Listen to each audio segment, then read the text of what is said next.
live. Let's do this. Dave Bowen says, morning, Patriots. Morning, Dave. Good to see you here, brother. How you doing this morning? Morning. I'm doing all right this morning. I know you're driving. I've got the backup cam on. I'll go ahead and share the chat to you just in case. There's Krista. Says, good morning, BFM family. Good morning, Krista. Good morning. All right, so we had a milestone yesterday. As of yesterday, the claim is that we have crossed 500,000 COVID deaths. There's a good deal to unpack there. For starters, it is not unreasonable to point out a couple of things. One, that would be a quarter, right? Average annual deaths in the U.S. around 2 million. That's heart disease, suicide, murder, in bed peacefully in your old age. Around 2 million a year for the past several years. That number average has, of course, risen some over time. I've got some quick numbers on that available here. You can see there has been, this is everything after the current year is based on UN projections, which, by the way, UN projections for annual deaths they rise dramatically. Like this year it was projected. We don't have the exact, nobody's got the exact number for 2020 yet. So last year rather. But last year actually showed a downtick in total annual deaths. And of course, most of you who watch this show saw the articles from the CDC mid last year, and we'll talk about this in a little more detail later in the show this morning. But we got the article from the CDC that said 6%, only 6% of all COVID deaths were actually due to COVID. And there were a bunch of debunk articles. I pulled up a few from like PolitiFact and some of your other lefty rags. Oh, they don't understand. That's not what they meant. What they meant is these people wouldn't have died if they hadn't gotten COVID.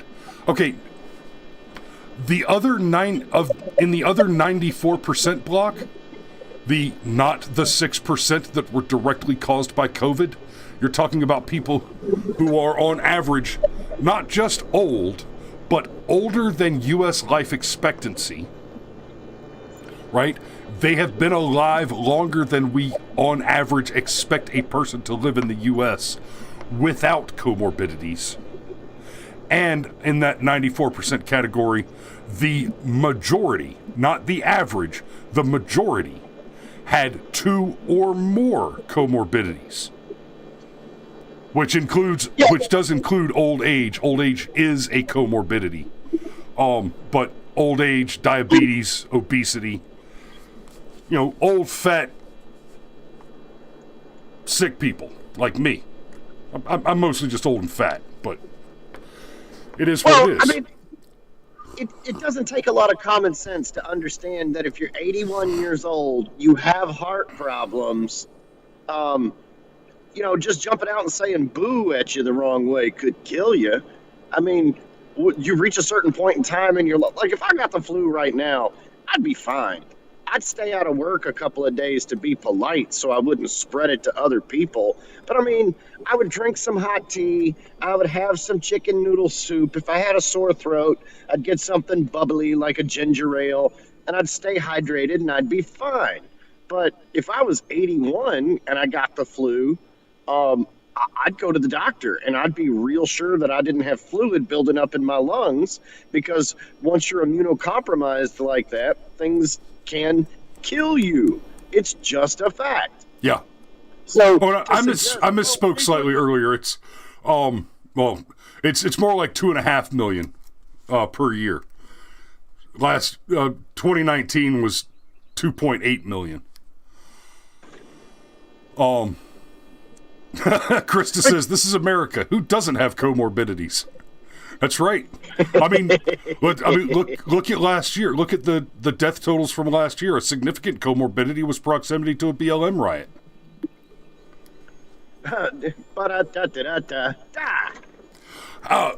Speaking of fake deaths, and we should cover this quite separately the next time the media decides to scream about insurrection. I just hope everybody out there's tracking. Y'all remember they made a huge deal out of the fact that there was a police officer beaten to death with a fire extinguisher during the Capitol demonstration, right? And part of that was a big piece of the math that they hung their hats on to run the most recent impeachment, right? Was right. Donald Trump's evil, violent rhetoric got this poor police officer murdered by a maggoteer with a fire extinguisher. Turns out, the man was never actually hit with a fire extinguisher, and turns out, in fact, he died several days later of what the coroner called an unrelated stroke. So the guy had a stroke several days afterward. He just happened to have also been at the Capitol demonstration. So think back a little bit to Charlottesville. We've talked about this before. Right after Charlottesville, there was a lot of hay made about the 4 police officers, and the headlines all said things like, 4 police officers die in Charlottesville right-wing white supremacist violence. Oh, but they actually died in a helicopter crash several miles away. In fact, they were barely even in Charlottesville.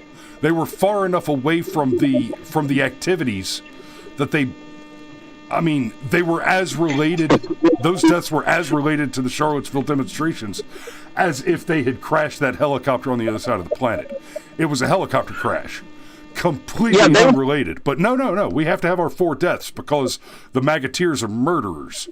Unlike the BLM rioters, who they're mostly peaceful, despite having actually assassinated civilians and police officers. Gotta have those calls. Gotta have those claims. Yeah, and let's be honest, man. If somebody gets beat to death with a fire extinguisher, that's going to leave some pretty specific marks. And some pretty specific evidence. Yeah, one of the things that struck me as suspicious early on is, you got the headline, police officer beaten to death with fire extinguisher. Wow, that's terrible. That's brutal. Wait a minute. There were, 5,000-10,000 cameras running? Not one of them caught it? You've got a demonstration in the age of YouTube stars and live streaming, right? I saw a video middle of last year, or no, it was a little before that, when the border wall was still a topic of conversation. This group of college chicks, right? Some early 20-something college sophomore chicks, all on board for the Democrat open border plan. They were trying to smuggle criminal aliens across the border, and La Migra was chasing them up to the border, and at the border, American Border Patrol caught up with them and was chasing them, and these girls were running from the border cops.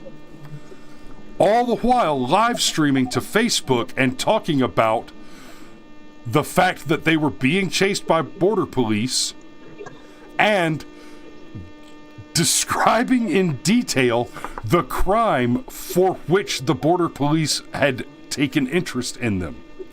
Not, we've been accused of X, or they've falsely claimed X. No. We were in the middle of smuggling criminal aliens across the border because screw Donald Trump, orange man bad, And these evil police are chasing us because the law is evil and Orange Man bad and all non-white people are beautiful and magical and we should populate our country with them. So you're telling me that in an age when the college freshmen don't understand that it's a bad idea to actively confess your crimes while simultaneously committing the additional crime of evading arrest over a live stream to a potentially limitless audience. Yeah, in that world, nobody got footage of the cop being hit in the head with the fire extinguisher. Pull the other one, Junior. It's got bells on it. Right. So, 500,000 deaths. So one thing that I've been talking to Chris about offline is at some point in time the clock has to get reset because we're counting everything from January of last year, right? Well, it's damn near March.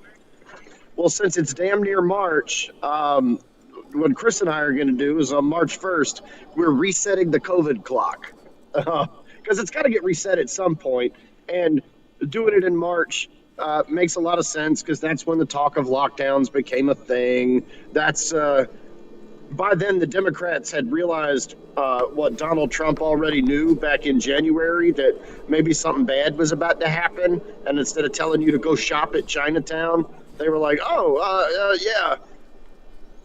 So starting Monday, March 1st, we're resetting the COVID clock. Everything that happens after March 1st, 100% is going to be on Joe Biden's watch. And that's an important statement. For one, this 500. Excuse me. Let's assume for a moment that the real number is 500,000. That's 500,000 for what? For the COVID season, right? There's a reason that the flu deaths are counted by flu season and not by COVID season, and not by flu year, right? It's not a fiscal year thing. It's a season.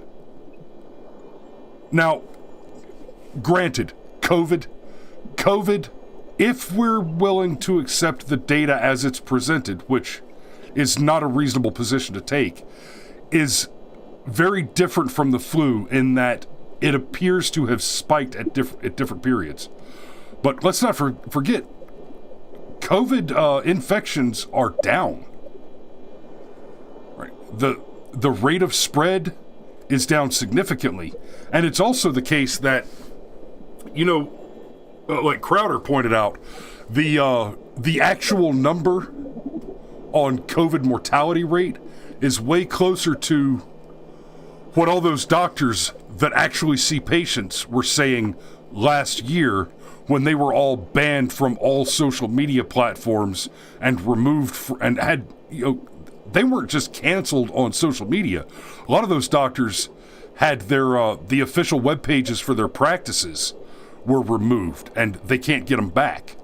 And it turns out they were right. It also turns out that because Andrew Cuomo was hiding numbers, was intentionally deceiving the government.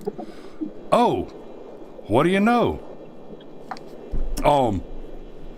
Steve says Georgia is back to first lockdown numbers per Erickson's info. Yeah, well, Erickson thinks the election was free and fair and there was no shenanigans, so fuck him.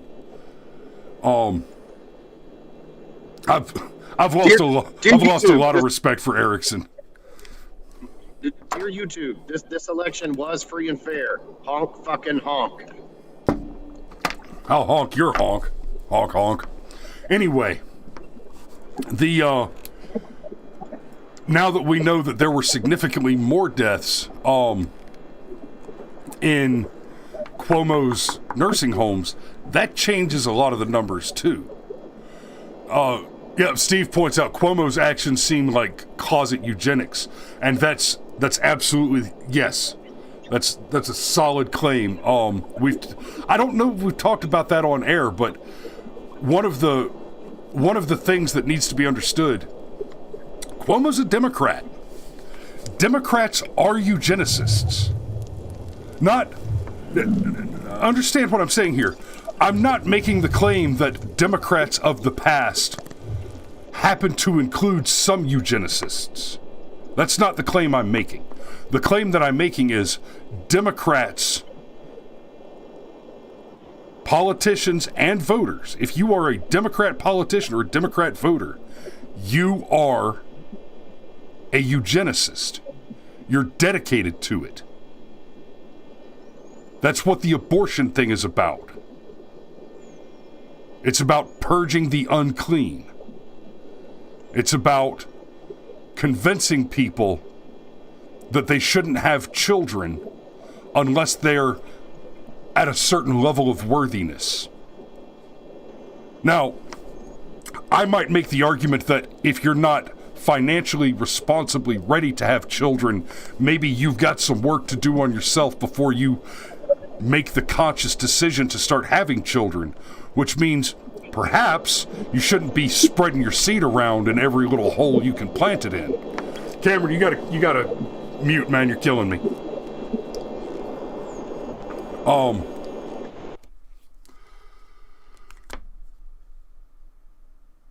Sorry, that was distracting.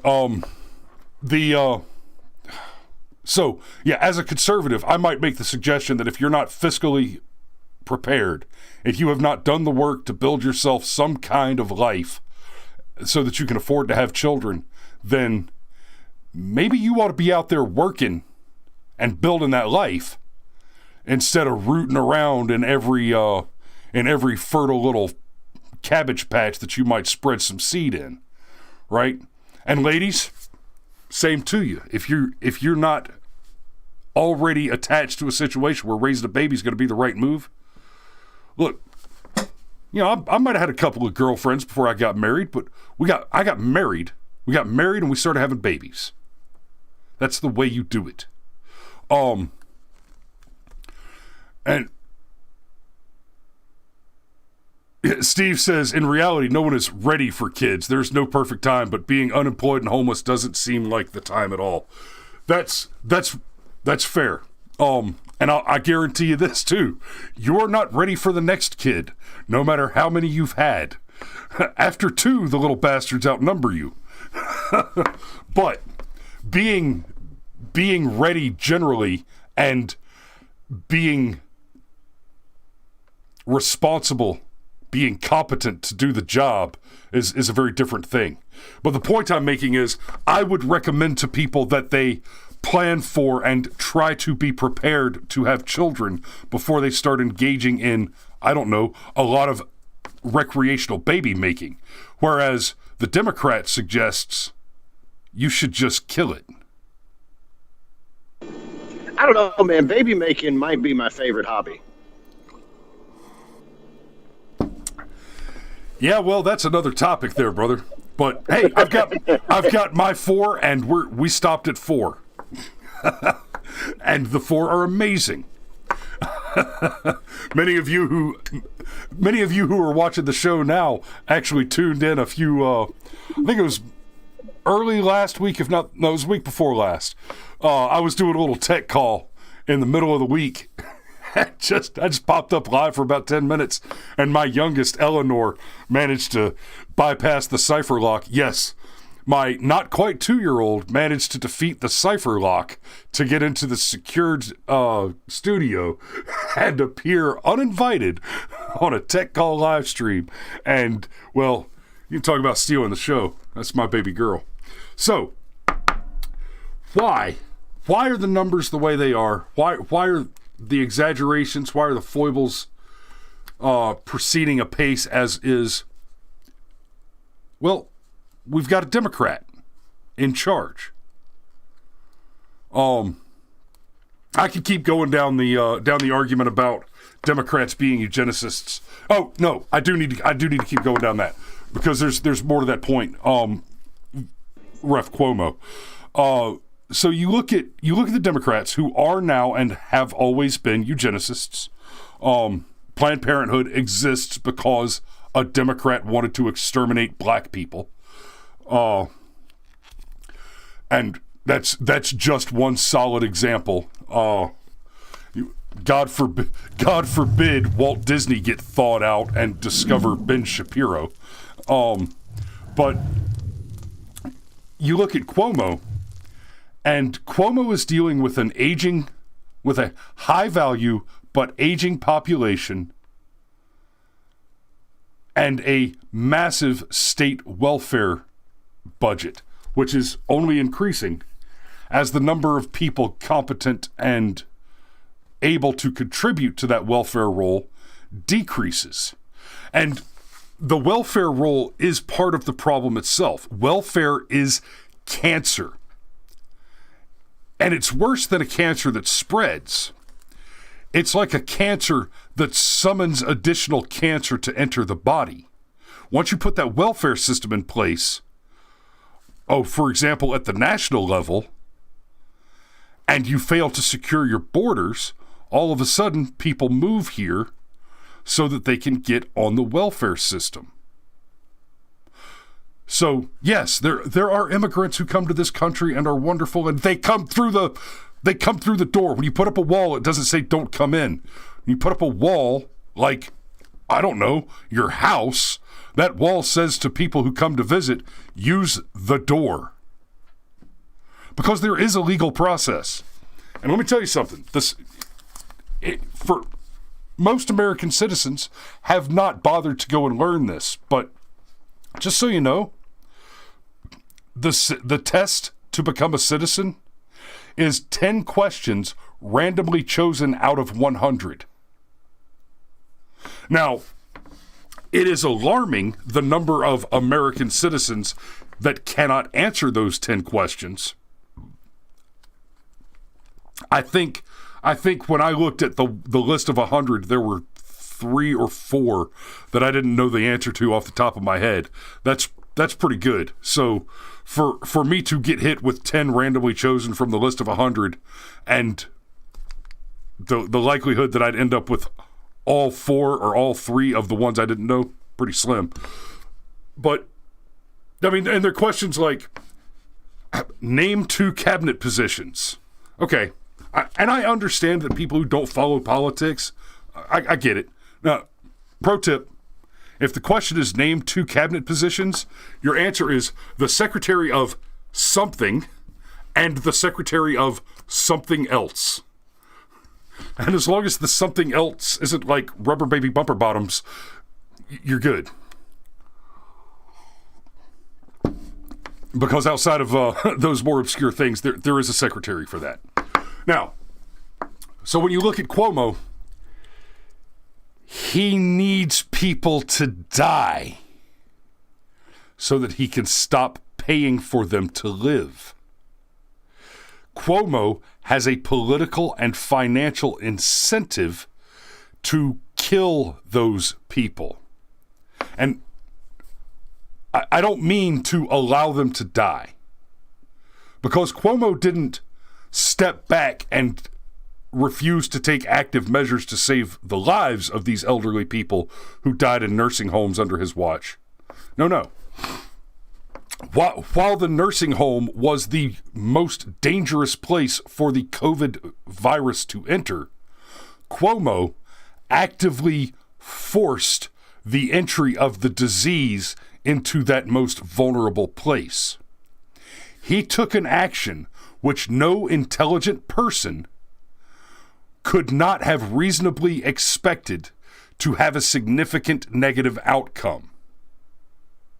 So the claim that I'm making here is, if you point a gun at someone and pull the trigger, and then you go and tell the judge it was an accident, the judge is going to ask you, did you load the gun? Yes. Did you aim the gun at the victim?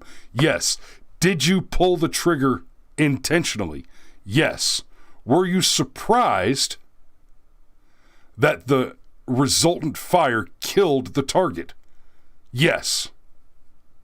No, you weren't. So if you chose the target, aimed the weapon, and pulled the trigger, you cannot claim that it was a mistake or an accident. That's 3 deliberate choices that led to a predictable outcome. Cuomo, you murdered those poor old people. The question is not if, the question is why. And I submit that the why is because there was money in it.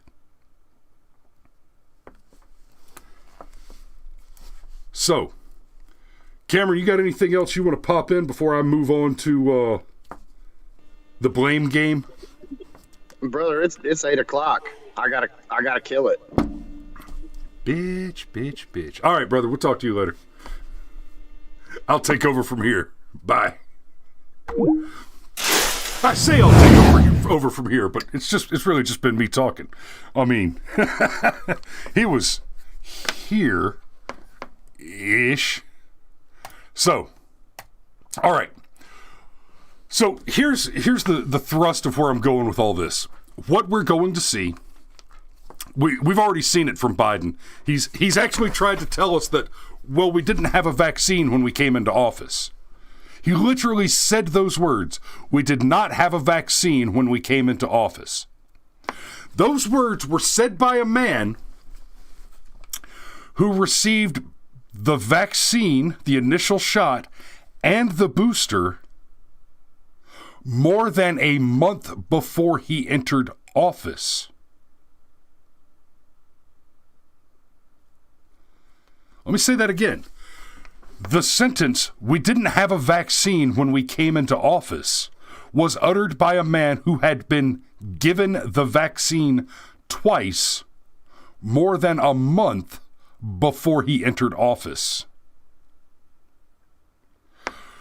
So what we're seeing here is the next setup. It's the blame game all over again. And let me explain to you how this works and why it's going this way. Think back to the Obama administration. Right up until Obama left office 8 years after his first election, he was constantly telling us that everything is terrible because of George W. Bush. Everything is Bush's fault. I was not a big fan of W. I wasn't. But he was heaped on with a lot more criticism than he deserved. Not nearly as much as to such a great extent as was Donald Trump. Mom just joined us. Morning, Ma. Love you. But not a big fan of Bush, but he was hit with a lot of just BS, ridiculous, outlandish claims and attacks. Remember the mission accomplished thing? So this one bothers me still. George Bush appeared on a battleship with some Navy after that unit had completed a specific mission. And they had hung the sign that said mission accomplished, right? And the president was there to visit them unrelated to that. But that happened to have been a thing going on. That unit had accomplished a mission. When you're in the military, you have a mission. Sometimes that mission is to go scrub the toilets, and if you go and scrub all the toilets, you have accomplished your mission. Sometimes that mission is you're a recruiting battalion and you need to put 100,000 soldiers in boots in 6 months. Sorry, Dad, I don't know your numbers well, but just let's say you've got a period of time and a number of soldiers. That is your mission. If you put that number of soldiers in, you've accomplished the mission. And when you have mission accomplished, you know what? It's okay to smoke the first cigar you've ever smoked in your entire life at, I think, the age of 50. If that's correct, Sergeant Major. I remember you calling me to tell me you had smoked. Okay. In fairness, that particular anecdote was not for the recruiting command having accomplished the mission. That was Dad calling me because he had just hit 20 years as a recruiter, in a 36-year career, he had just hit 20 years in the recruiting command, and one of his buddies gave him a cigar. The old man is not a smoker. But anyway, the whole mission accomplished thing, and the lefty media jumped on Bush for, he's talking about the Middle East, he's talking about the war effort, he's talking about what he's lying, it's propaganda. No, it's not. You are telling lies. And the reason that one stuck with me and bothered me is because just a few years ago, the Deadpool movie came out. And I loved the Deadpool movies, right? They were both fantastic. I'm looking forward to the third one.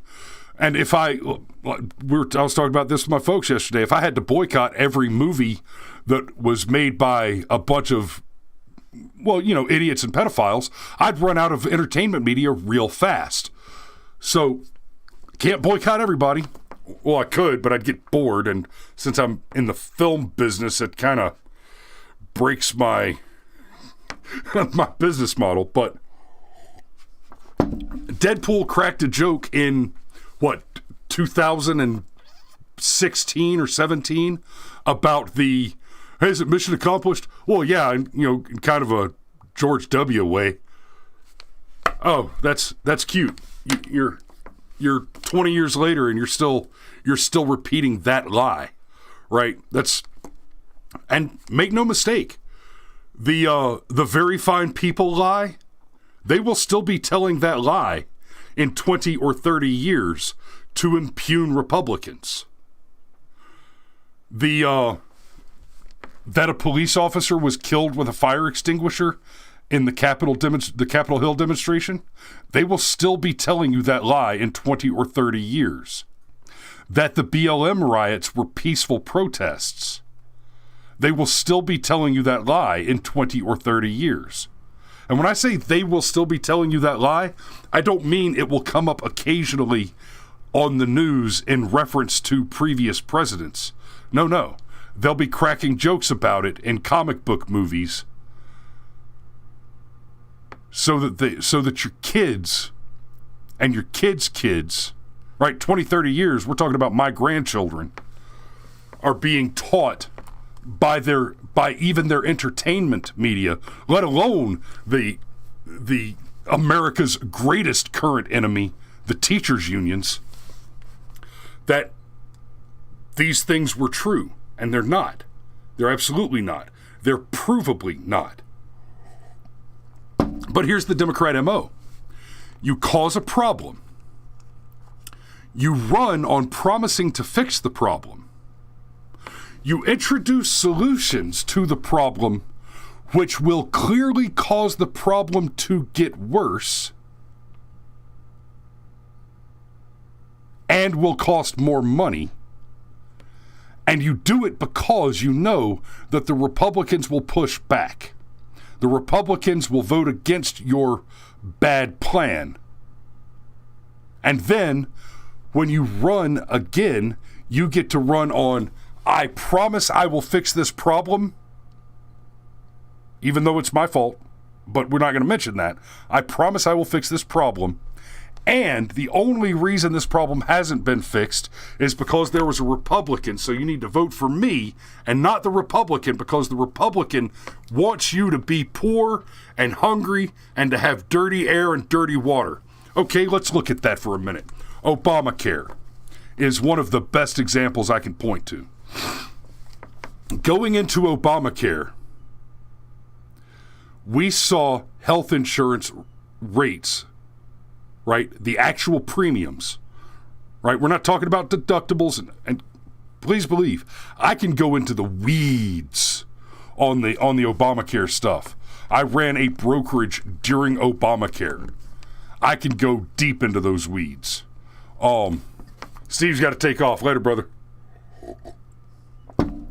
But going into Obamacare, we saw U.S. insurance premiums increase in the hundreds of percents. I had clients that were, business owners with a family of 5 I had a lot of clients. In fact, my average client was a small business owner, married with 3 kids, family of 5, earning too much to qualify for a subsidy. And we would see their individual plans go from $200 or $300 a month prior to Obamacare to $2,500 to $3,000 a month or more. And that was almost instantaneously. Right, and then you've got all these welfare broodmares out there. I get my Obamacare for free, or I get my Obamacare for $20 a month. He made the insurance cheaper. No, you nattering idiot. Your health insurance plan still costs $3,000 a month. It's just that the poor guy that doesn't get a subsidy and has to pay $3,000 a month out of his pocket for his plan is also paying for yours. Is also paying the other $2,800 a month for your plan. $880 a month.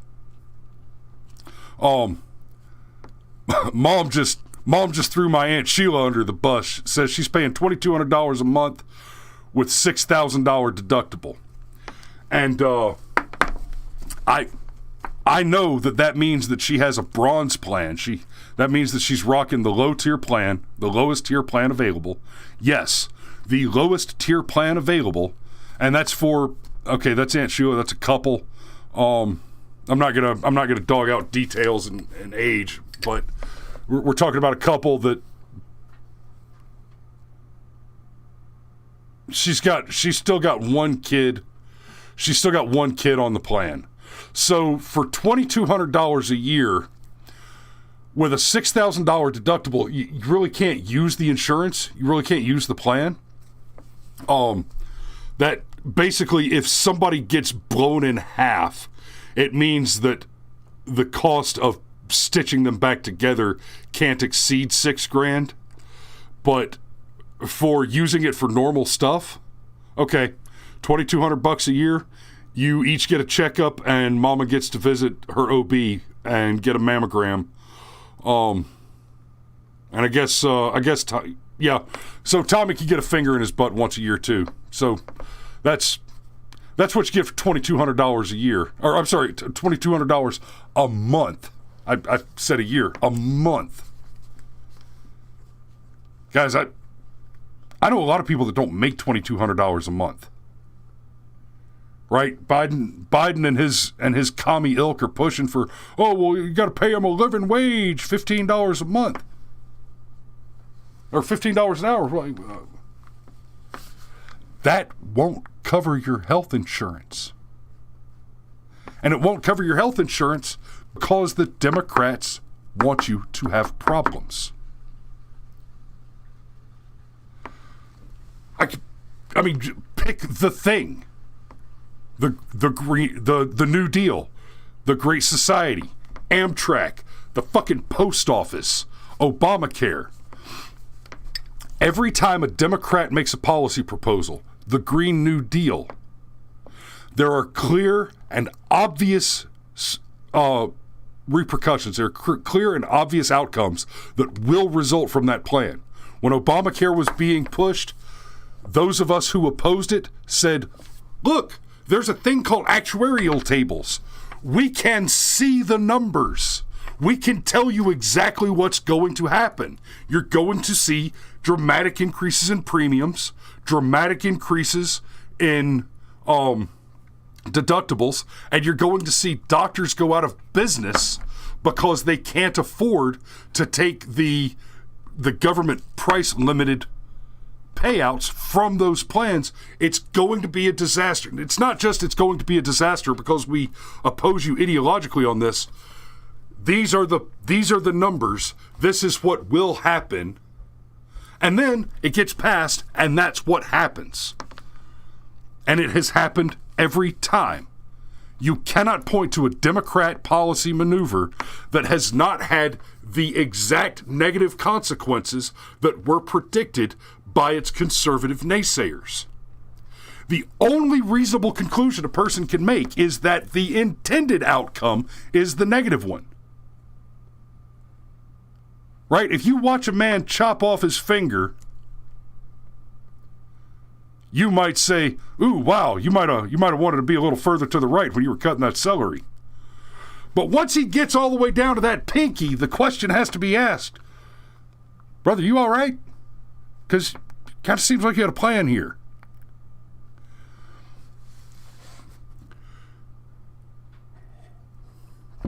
So the Hamlin's razor says, never attribute to malice that which can be attributed to incompetence. But if you can no longer attribute something to incompetence, then you can only attribute it to malice. So when you see somebody continue to make the same mistake with the same predictably bad outcome over and over and over again, the only conclusion you can draw is that the bad outcome is the one that they want to have. So what you're going to see going forward is Biden is going to blame things on Donald Trump so that he can push for policies that have bad outcomes because he wants the bad outcome. One of those is a $15 minimum wage. The objective with the $15 minimum wage, the reason the Democrats are so obsessed with this, is they want you poor. And I don't mean just you can't afford to buy the nice steak poor. No. The objective is to destroy your money. Not to limit the amount of money you can put your hands on, but to make it valueless.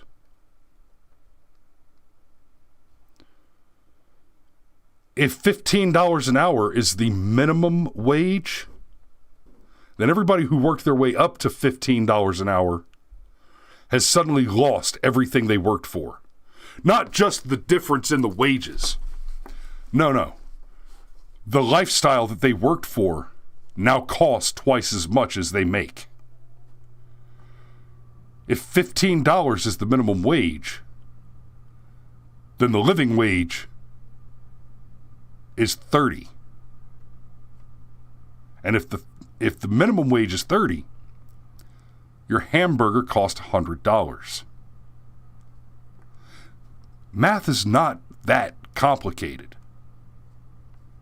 Or more correctly, we're talking economics. Economics math is not rocket science. It's not astrophysics. All right?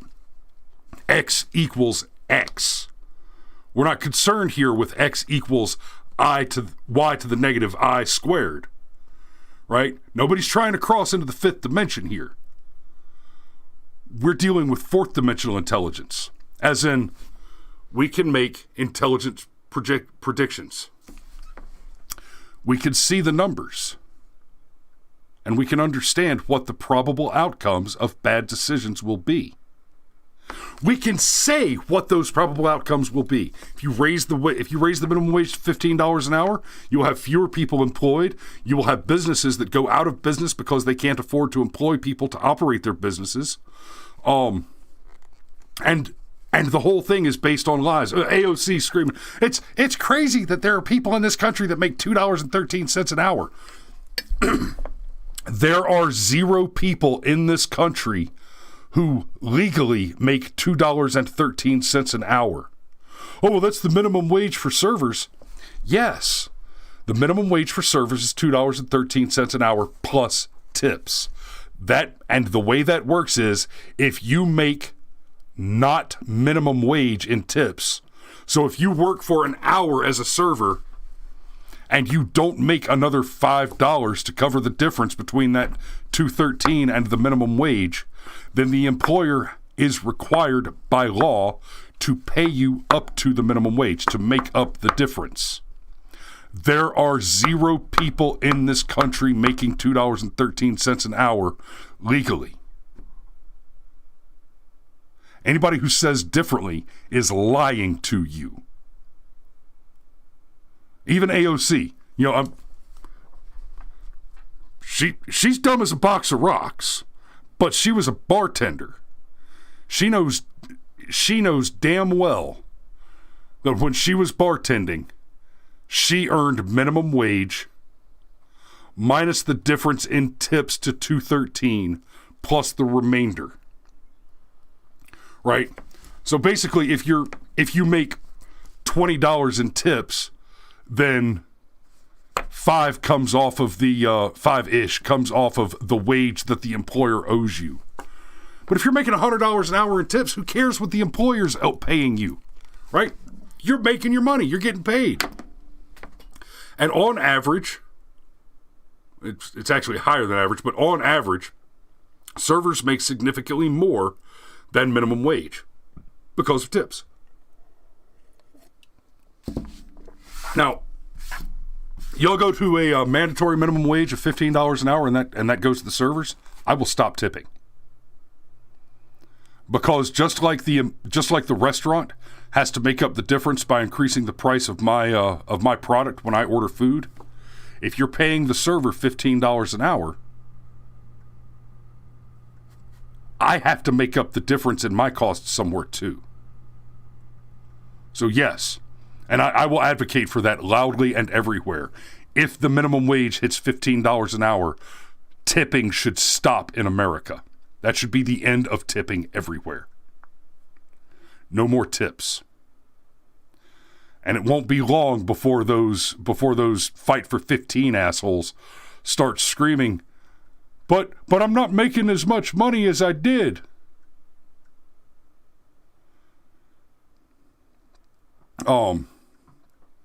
Lindsay says serving is what uneducated grown-ups do to make more than working minimum wage at Burger King. I know this firsthand. Yeah, and here's the thing about making minimum wage at Burger King, Lindsay.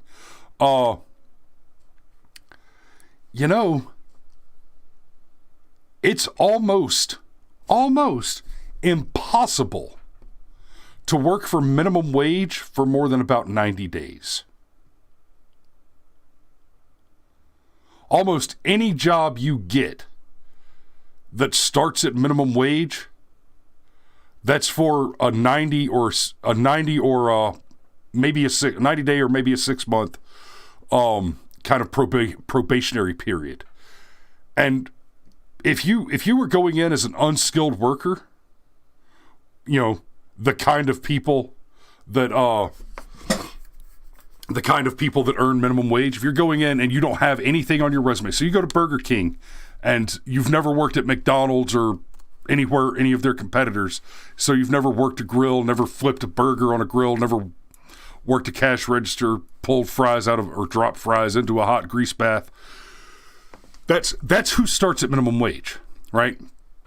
After 90 days, you've done all that stuff. Well, here's the thing. Up until that 90-day point, at which point you have been trained on a grill, trained on a fry bath, trained on a cash register, trained on a drive-through, trained on at least one of those things, until you know how to do one of those things, you're not worth minimum wage. You are worth less than minimum wage.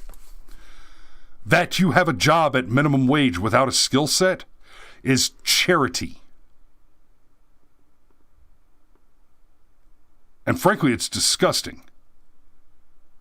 The idea that there are adults out there who have allowed themselves to become adults without having a skill set sufficient to justify something higher than minimum wage. When they say all kinds, and I say I've met people that murder children, and we didn't need those kinds. Adults without adequate skills to command higher than minimum wage, we don't need them either. We don't. They're a threat.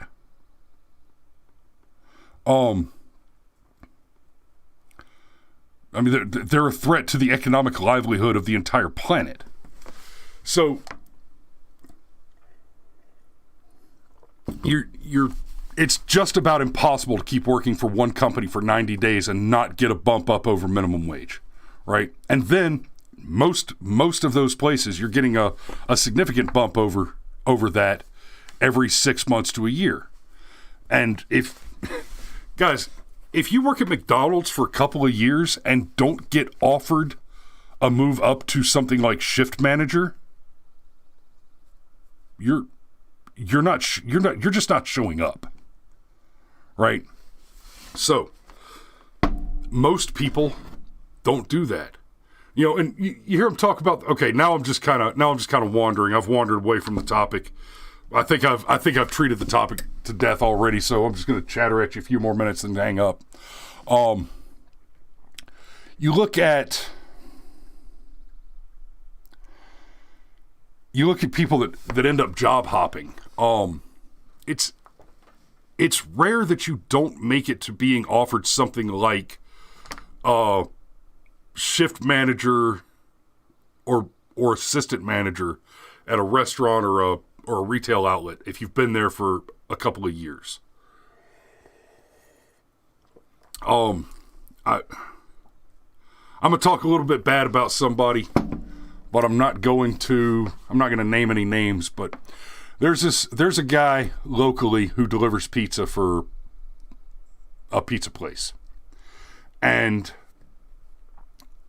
it was shocking to me when I moved away from where I live, went into the Army, traveled around the world, came back here, and ordered a pizza. And the pizza was delivered to my house by an older gentleman who I hired when I was the manager at that pizza place 24 years ago. And he's still delivering pizza. Right? Now, he's delivering pizza. So he's making way more than minimum wage doing that. And there are some things that I can assume about his extracurricular activities based on his personal hygiene that would lead me to believe that there's not a lot of room in corporate America for him. Meth mouth. But he's continued to work there, delivering pizza for over 20 years. He seems to be doing all right. You know, I mean, as much as somebody with a bad habit might be expected to do for 20 years. And it's probably been 6 months since the last time he delivered me a pizza, so I don't know if anything happened to him. I might need to call up there and ask him about him. But anyway, that's a rare bird, right? And the expectation that he probably has a bad habit extracurricularly, that's going to be the thing that keeps you from getting asked to move into management when you've been in a place for so many years. You know, if you've been delivering pizza in a pizza place, right? And that's all you do is delivery. You don't slap dough, you don't top pizzas, you don't fold calzones, you don't run a cash register, you don't make sauce, you don't handle money, you don't write schedules, you don't nothing. Except for pull in, pick up a hot pie, and try to beat the deliverator to the punch. You're still exposed to all of that. And frankly, when I was managing that pizza joint, all of my drivers were cross-trained. So if I had a driver in there and, you know, sometimes you'd get busy on pickup and the driver doesn't have any deliveries to make, you know, okay, you fold pizza boxes, you can slap pizzas, you can work. You can answer a damn phone. So even not actively being in any of those positions, and this is true for every other position in the store, you're at least exposed to all of them. Like, you can't help but at least overhear someone being trained to run a cash register. Eventually, you're going to move around in positions, and picking up additional skill sets increases your wages. I'm beating this. Okay, I beat this horse to death. We don't need a minimum wage. We need to abolish the minimum wage. It's that simple. And the fact that we know, like, this is an incontrovertible fact.